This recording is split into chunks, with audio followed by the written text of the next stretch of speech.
السلام عليكم ورحمة الله تعالى وبركاته. مرحبا بكم مرة ثانية في وصفة أخرى من وصفات شيوات سعاد. اليوم غادي ماما توجد لكم الزلابية الشباكية. والمقادير هما كالتالي. السلام عليكم ورحمة الله تعالى وبركاته. المقادير هما كالتالي: عندي كيلو ديال الطحين ديال الفورس من النوع الممتاز، عندي معلقة كبيرة ديال الخميرة ديال الحلوة، عندي 100 غرام ديال الجلجلان مطحون، يعني حتى يولي هكذا كما راكم تشوفوا عجينه هكذا احسن لان كيخرج ديك الزيوت ديالو. وإلا ما كانش عندكم طحانه يعني ديروه هكا، طحنوه وغربلوه هكا باش ما يقطعش العجينه. عندي 100 غرام ديال اللوز، يعني خضر به بالقشره ديالو مطحون. عندي هنايا 4 ديال المعالق، 2 معالق ديال عفوا 2 معالق ديال النافع و2 معالق ديال حبه حلاوه مطحونين ومغربلين مزيان. عندي 2 معالق ديال الخل، واحد القريصه ديال الملح، يعني ما يعادل ربع معلقه صغيره، ربع معلقه صغيره. عندي معلقه صغيره ديال المسكه الحره، يعني المسكه الحره. انا هنايا طحنتها مع الطحين، يعني غادي نهز منها معلقه لانها مخلطه مع الطحين. عندي معلقه كبيره ديال القرفه، صفر ديال البيضه، عندي نص كاس ديال مزهر، عندي كاس الا ربع ديال الزيت، تقدروا تخلطوا ما بين زيت الزيتون والزيت العاديه، وعندي كاس الا ربع ديال الزبده. ديروها فوق البوطه حتى يمشي لهداك الماء كامل، يعني تتبخ مزيان بحال اللي تولي نوازيط. والخميره ديال الخبز، انا ما يعني تقدروا ديروا الخميره ديال الخبز الا بغيتو، الا كان عندكم اللي يعاونكم وتخدموا هاد الشباكيه في السع، تقدروا ديروا واحد شويه ديال الخميره ديال الخبز، غير واحد شويه هكذا باش هي كتجي مزيانه. الا خدمتوا هاد الشباكيه في نفس الوقت، الا كنتوا غادي ما عندكمش اللي يعاونكم ولا باش ما تخمر لكمش وتخسر لكم العجينه، ما تقدرش يعني ما تبقاش تشبك لكم مزيان، غادي يجي الشكل ديالها ماشي هو هذاك. غادي تكتفيو غير بالخميره ديال الحلوه صافي، ونفوتوا نوجدوا هاد الوصفه على بركه الله. درك بسم الله غادي نبداو نديروا هاد الحوايج الناشفين.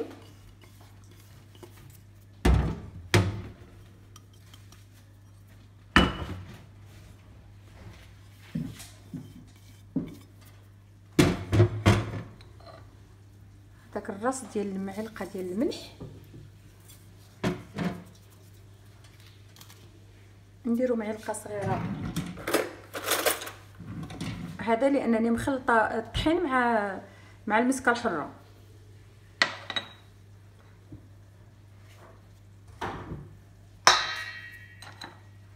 القرفه،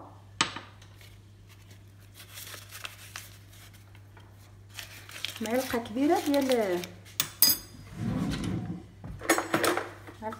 الخميره ديال الخبز عفوا الخميره ديال الحلوه. بسم الله. وغادي نخدموهم مزيان حتى يدخلوا هذوك، تنخلطوهم مزيان، ما تبقاش عندنا لا كويره لا والو. وهكذا من الاحسن الا كان عندكم الغربال، تقدروا تفوتوهم في الغربال هكذا باش يتخلطوا وتكونوا متاكدين ان ما فيهمش حتى كويره. دونك غادي نزيدوا الزيت، وغادي نزيدوا الزبده،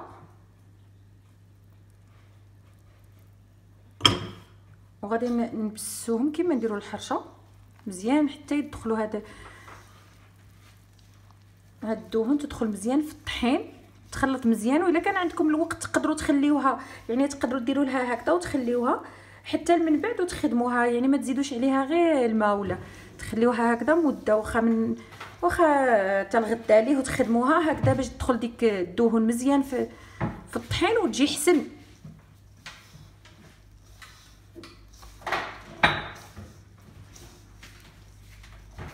حتى دوك الزرارع اللي درنا كيطلقوا ديك الريحه ديالهم ديك في الطحين، وكيجي منسم مزيان.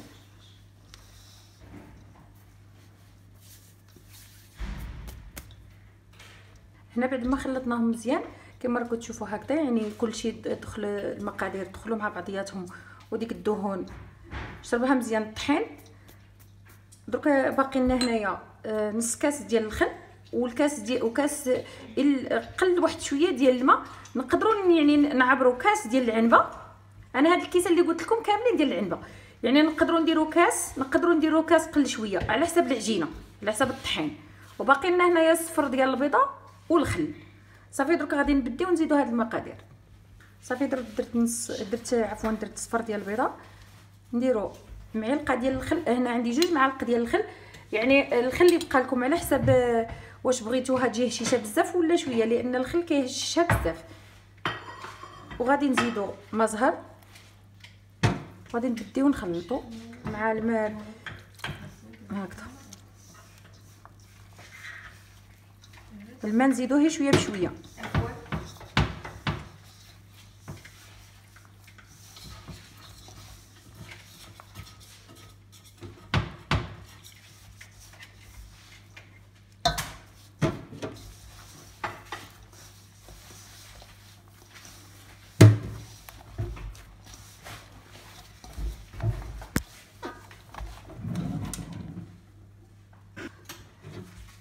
هكذا انا درت كما راكم تشوفوا هكذا كاس نيشان ديال العنبه قل واحد شويه.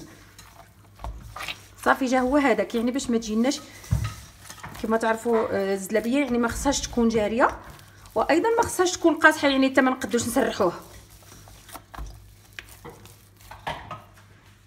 انا هنا عندي العجينه قسمتها على 2، لان النص درتو في الثلاجه، درتو في بلاستيك غذائي درتو في الثلاجه، والنص غادي نخدمو لانها كتجيب كميه كبيره. غادي نقسم هذه على 3.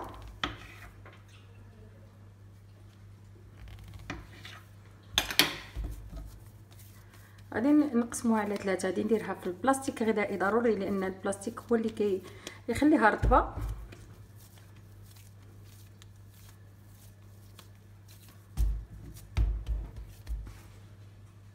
والثالثه غادي نسرحها.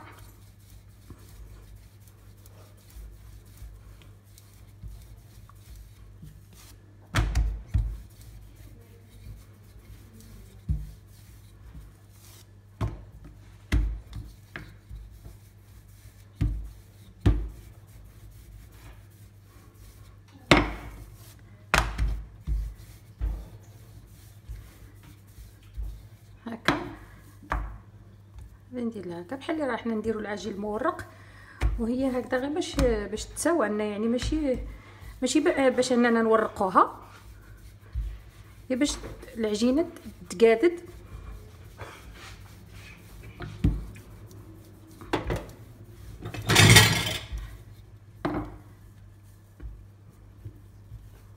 هكذا دوك غادي نخليوها هكذا ترتاح. صافي ونعاودوا نديروا الاخرين كاملين نديروهم بحال نفس الطريقه هكذا. بعد ما عدلتهم كاملين هكذا كما راكم تشوفوا، درت لهم بلاستيك ضروري من جميع الجهات باش ما تقصحش ويدخل لها الهواء وتقصح. درك غادي نبديو باللي بدينا بها الاولى.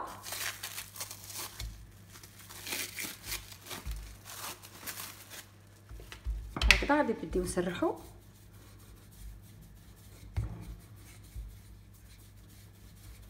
غادي نسرحوا غير على شكل طولي هكذا باش ما تبقالناش العجينه في التالي، يعني هذوك الشياطات من هنا ومن هنا باش ما يبقاوش زايدين بزاف.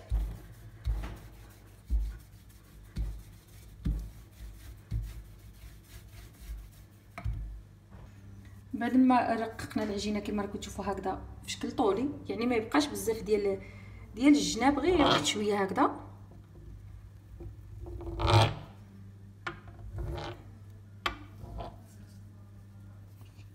غادي نقلعوا هاد الجناب اللي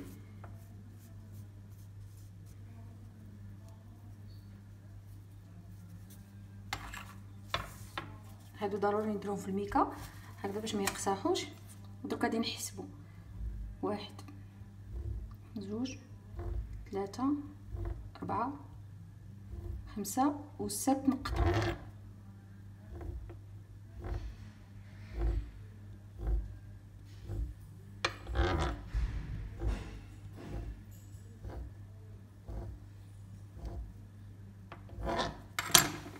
هكذا غادي نشدو هكذا كما راكم تشوفوا هكذا. غادي نديرو نديرو زوج على زوج هكذا للمبتدئات هكذا باش يفهموا. يعني هي نشدوها من هنا، غادي نديروها زوج الاولى على زوج اللي موراهم هكذا مباشره موراهم، وغادي نشدو هذه نهزوها من هنا ونقلبوا ونديرو على هاد الزوج الاخرين هكذا.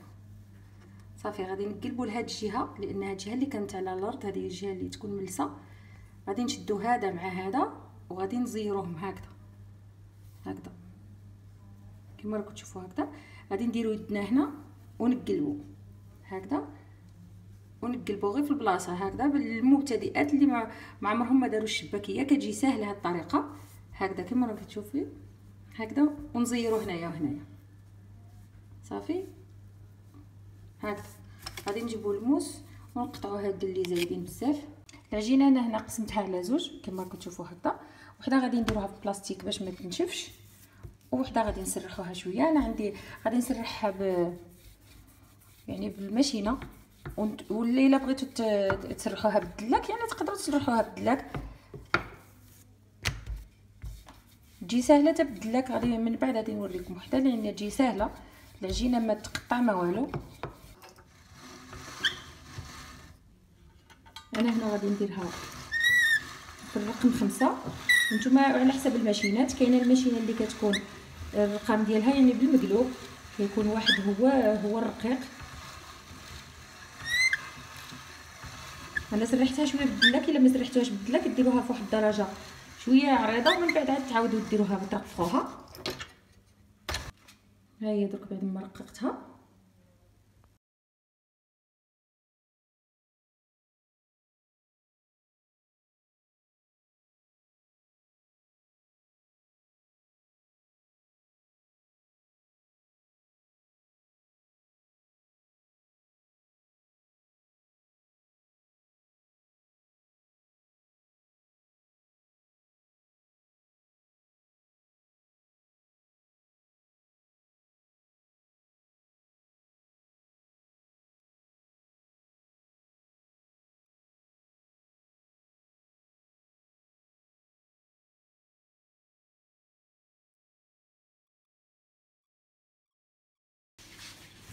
انا بعد ما شكلتهم هكذا كيما وريتكم، درك غادي نفوتو باش نقليوهم.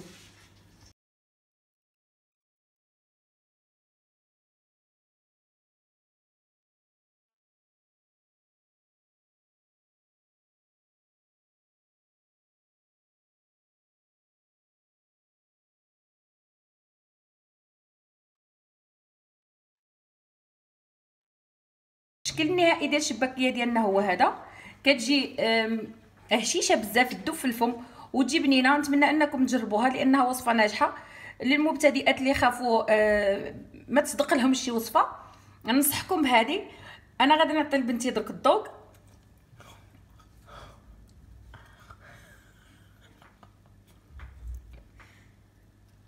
وتقول لكم الراي ديالها. يعطيك الصحه ماما، بدات مزينتها. والى لقاء اخر بحول الله.